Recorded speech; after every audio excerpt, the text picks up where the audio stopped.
Bapak Ibu, jemaat yang terkasih, selamat pagi dan salam. Tema hari ini, alam yang tak pernah ingkar janji.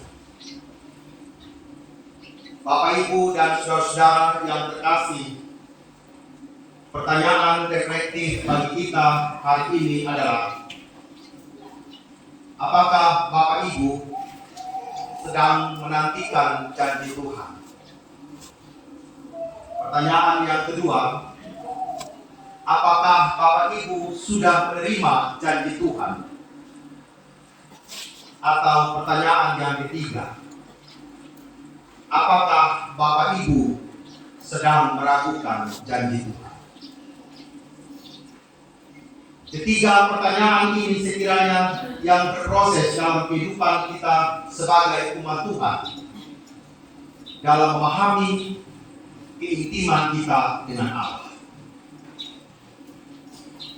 Kita selalu harus belajar percaya dan belajar berproses dalam hidup ini bahwa ada sebuah ruang penghayatan di dalam hidup kita yang mengumuli tentang janji-janji Allah yang dikerjakan dalam hidup ini. Jangan sampai kita hanya menjalani kehidupan ini dengan mengalir tanpa arah, tanpa dasar, bahwa sejatinya janji Allah yang sebenarnya sedang berproses dalam seluruh ketidakpedulian kita sebagai umat Allah. Karena jikalau ada ketidakpedulian di dalam hati kita sebagai umat Tuhan, disitulah bisa menimbulkan sebuah kerusuhan di dalam iman kita, bisa menimbulkan keraguan yang dalam, karena tidak ada ruang dalam iman kita untuk menghayati dan mengumuli tentang janji-janji Tuhan.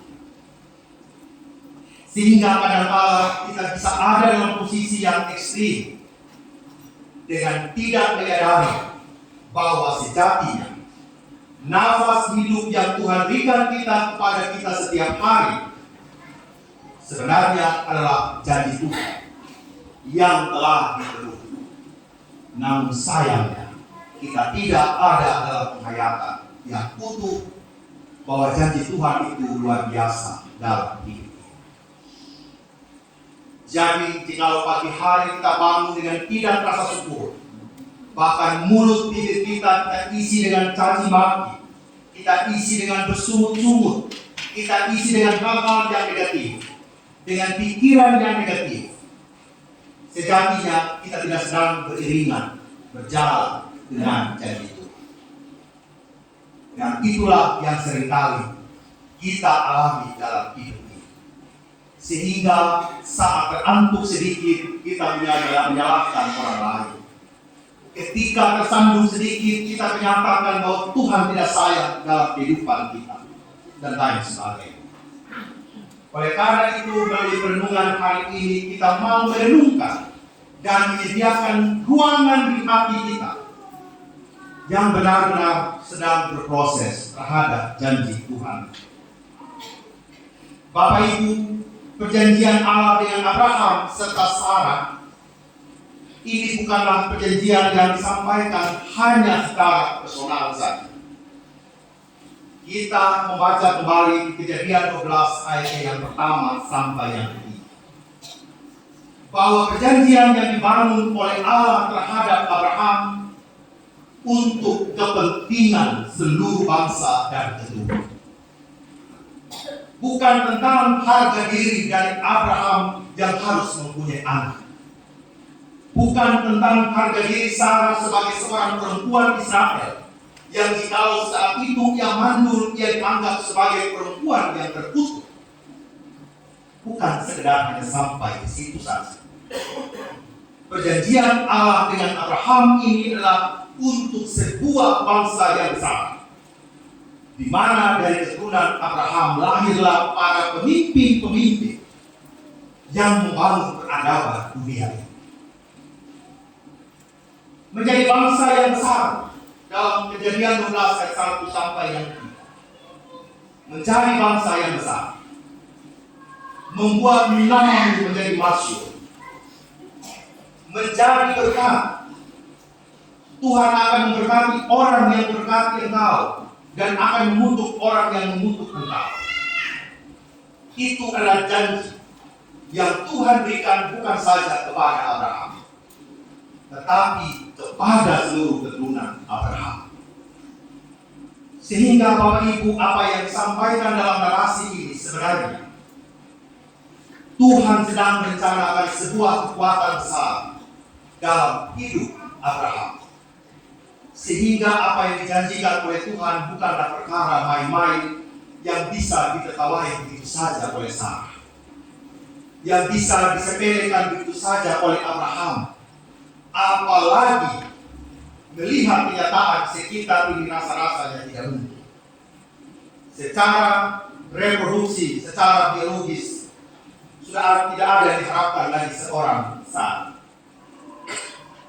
Mereka orang bilang.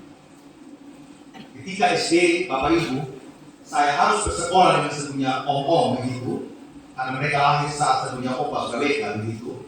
Guru-guru juga agak tertawa. Jadi om, iya seom, saya bilang begitu. Kami seumuran air. Rasanya melihat opa yang sudah 70 tahun dan mestinya ada SD. Ya, tak mungkin gitu ya. Tapi rasanya memang ada Bapak Ibu ya. 3 orang yang punya om, 1 kelas kan. SD. Jadi apa yang dikatakan sebenarnya melebihi seluruh realita kehidupan.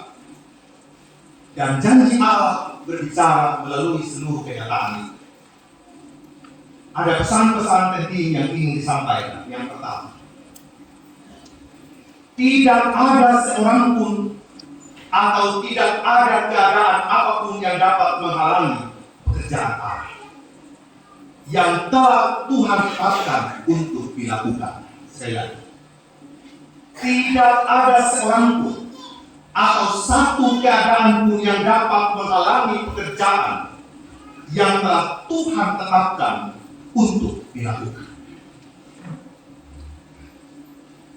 Entah dia akan memberikan berkat kepada manusia, bahkan ketika Tuhan murka kepada manusia, janji itu tetap dilakukan oleh Allah. Apa yang terjadi dengan Sarah dan Abraham mungkin bagi Sarah usia telah menghalangi seluruh janji. Keadaan juga sudah tidak bisa dipaksakan lagi. Usia Abraham hampir 100 tahun.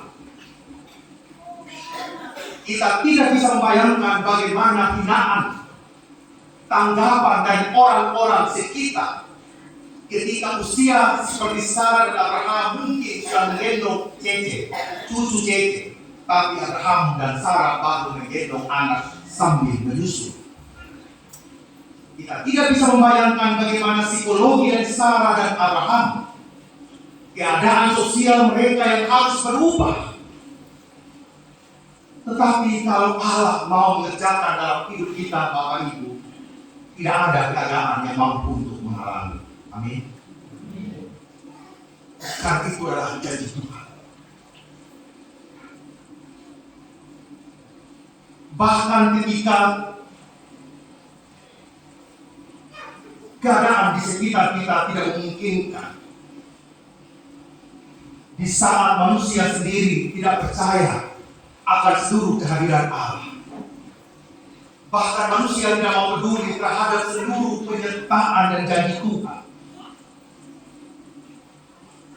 Tuhan tidak mundur satu jengkal sekali.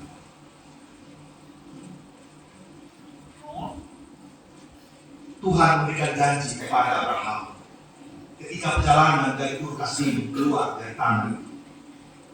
Aku akan mencari bangsa yang besar. Dia juga mempertanyakan, saya tidak punya anak. Dia memilih untuk mengambil Ismail Hagar sebagai istri. Dia mencoba merancang janji Allah itu seperti keinginan, seperti versinya, seperti harapan kemanusiaan. Tetapi bagi Tuhan bukan itu yang dimaksud. Mengenai Ismail, saya punya rencana yang lain. Bagi Tuhan, keturunan Israel harus berasal dari Ishak, anak Sara, bukan berasal dari Hagar, anak hamba Sara. Penegasan Tuhan itu ada dalam perjalanan itu meskipun Abraham ingin berbuat sesuai dengan keinginan hati, ingin merancang masa depan sesuai dengan apa yang dia pahami secara terbatas. Hagar jauh lebih mudah, jauh lebih segar, jauh lebih kuat untuk memiliki anak dan cucu. Sarah sudah tidak bisa diharapkan apa-apa lagi.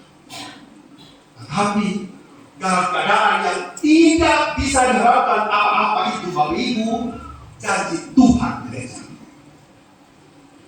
Saat yang di titik minus sekalipun janji Tuhan terlaksana. Dalam ketidakpercayaan manusia sekalipun, janji Tuhan harus dipenuhi. Dia melebihi seluruh apa yang menjadi keimanan kita sebagai umat Tuhan.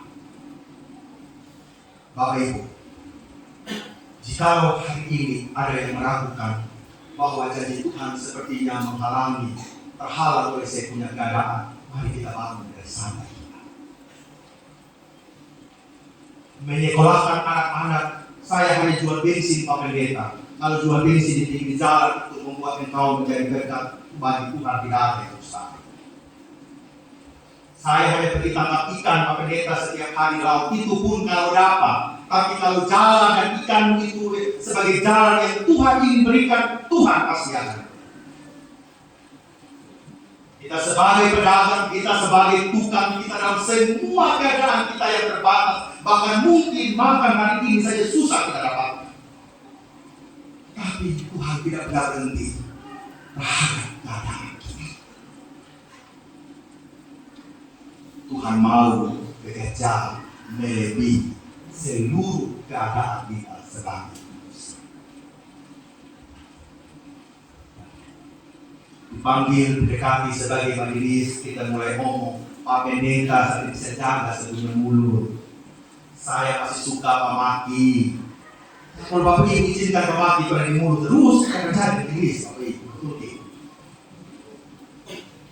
Kalau Bapak Ibu bilang saya tidak bisa berdoa Pak Pendeta, ya kalau itu yang Bapak Ibu pelihara sampai kapanpun dia tidak akan bisa berdoa. Karena kita lebih percaya dengan dia janji daripada janjinya Tuhan. 2013 saya sudah makan ikan asin bakal Bapak Ibu. Janji tidak makan toh. Tapi satu minggu lalu pengen toh. Bakal semua kapal sampai kaki. Dari kita janji juga kan kau mengambil juga. Hari malam ada yang antar pertapa di rumah, apa yang tunggu dia tunggu saya bilang. Tapi habis sepeda saya tidur. Pertapa dari pizza. Janji tunggu dia tunggu. Tapi tidak. Janji kita ini suka goyang. Abraham juga suka goyang imannya. Bukan tidak baik-baik saja, itu bukan hanya 100%. Sebagai bapak orang percaya, otomatis sudah dia percaya. Dia juga pernah ada sisi-sisi seperti kita. Tapi pada akhirnya Tuhan berdua. Hal yang kedua, janji Tuhan bukan tentang hasil, tetapi tentang proses. Sekali lagi, janji Tuhan bukan tentang hasil, tapi tentang proses. Kira-kira kalau sampai akhirnya Abraham dan Sarah yang meninggal, entah siapa yang duluan, mereka tidak punya anak, apakah juga mereka layak untuk meragukan Tuhan, Bapak Ibu? Rasanya bukan itu. Jikalau pada akhirnya sakit yang kita alami juga tidak kita sembuh, apakah berarti juga Tuhan sedang tidak melaksanakan janjinya? Pada akhirnya istri yang saya pinggang sakit kemoterapi, pada akhirnya juga tidak sembuh dan harus pergi, apakah juga saya meragukan Tuhan itu tidak ada, Bapak Ibu? Bukan tentang hasil, tapi tentang proses. Ketika kita berdagang, kita tiap hari untung, tapi betul tidak. Pada saat-saat kita merugi. Ketika kita menyekolahkan anak-anak, mereka bukan bawa ijazah, bawa suami atau istri kadang-kadang. Apakah ini kita juga membuka Tuhan?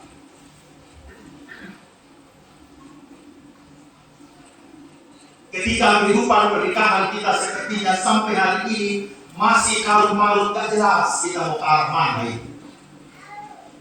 Istri ke gereja, suami pergi laut.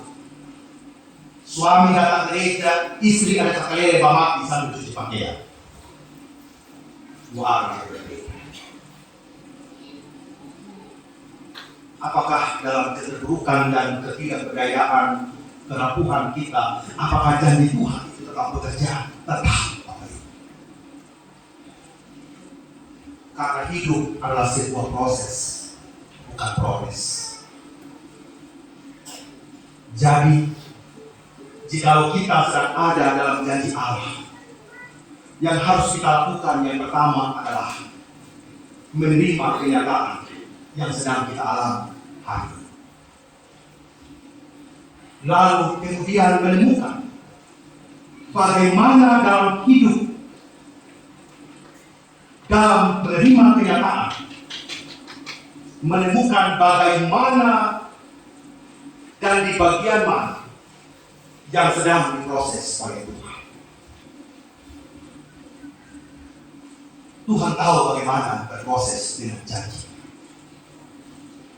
Dalam masa-masa penantian terhadap janji Allah, dalam proses memenuhi seluruh janji yang Tuhan berikan kepada kita, mungkin Allah ingin menghancurkan kesombongan kita. Yang ingin mengatur Tuhan, bukan diatur oleh Tuhan. Allah sedang ingin menghancurkan kebiasaan-kebiasaan kita yang negatif. Allah ingin menghancurkan seluruh iri hati, dengki, kemarahan, keserakahan yang kita buat, yang mungkin telah tersimpan dalam hati dan batin kita. Dan Tuhan sedang memproses itu semua. Bukan saja tentang hal-hal yang negatif, bahkan tentang hal-hal yang menuju kepada hal yang positif. Kadang-kala kita baru mulai bertobat, baru 1-2 minggu datang gereja, tiba-tiba godaan datang lagi. Kadang-kala kita mau disiplin untuk memberikan persembahan kepada Tuhan, tetapi dalam perjalanan ada godaan lagi untuk beli ini, beli yang lain. Kadang-kala kita sudah yakin dalam doa kita sudah janji kepada Tuhan, Tuhan, walaupun anak saya belum sembuh, walaupun suami istri saya belum berubah, saya tetap datang ke gereja Tuhan Yesus, saya tetap berdoa kepada Tuhan. Tapi kadang-kala hanya berlangsung 1-2 minggu, ketika kita ketemu dengan pasangan kita ketemu dengan kenyataan kita katakan, Tuhan maaf saya tidak kuat dari Tuhan, saya menyerah. Bapak Ibu, maukah kita berproses dengan janji Tuhan, meskipun kenyataan hidup yang kita alami itu sangat menyakitkan kita. Meskipun kadang-kadang kita kena PHP, Bapak Ibu, memberi harapan palsu. Kita punya orang berbisnis janjinya, ini nanti saya beli, tahunnya tidak beli. Pusing kita. Tadi malam ada satu mama yang mengaku, saya sudah berjahit, tahun ini orang datang ambil kembali punya kain, datang ambil kembali dia punya uang DP, saya sudah beli bahan-bahan, dia datang ambil kembali. Wah, itu nanti besok. Bapak Ibu, kita ada di posisi mana? Mau tidak proses dengan janji Tuhan. Hal yang ketiga, penantian terhadap janji Allah merupakan pemurnian iman kita. Kita baca Ibrani 10.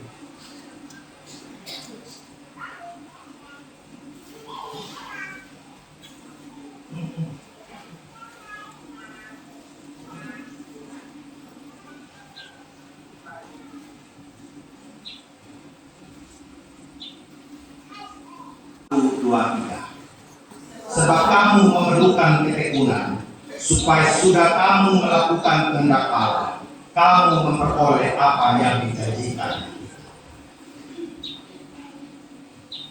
Seperti juga dalam petunjuk kehidupan, pembaharuan janji Allah itu mungkin ada yang sudah tua, ada yang sudah dilupakan, tapi Allah selalu mengingatkannya kembali dalam kehidupan kita.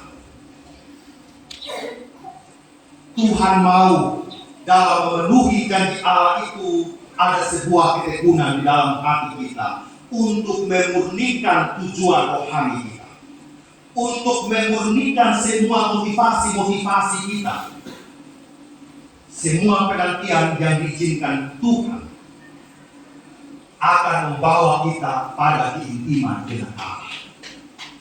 Ketekunan dalam menantikan janji Tuhan sejatinya akan membawa keintiman dan kedekatan kita dengan Allah. Dan kita percaya sebenarnya dalam seluruh proses dan pemurnian iman kita menerima janji. Janji Tuhan bukanlah sarana untuk memaksa Tuhan melakukan apa yang kita inginkan tercapai. Tetapi janji Tuhan adalah cara Allah mengungkapkan apa yang Dia inginkan dan harapkan dari kehidupan kita. Janji Tuhan bertujuan memenuhi kehendak Tuhan, bukan kehendak kita sebagai manusia. Selamat berproses dalam pemurnian iman kita untuk menerima janji Tuhan. Amin.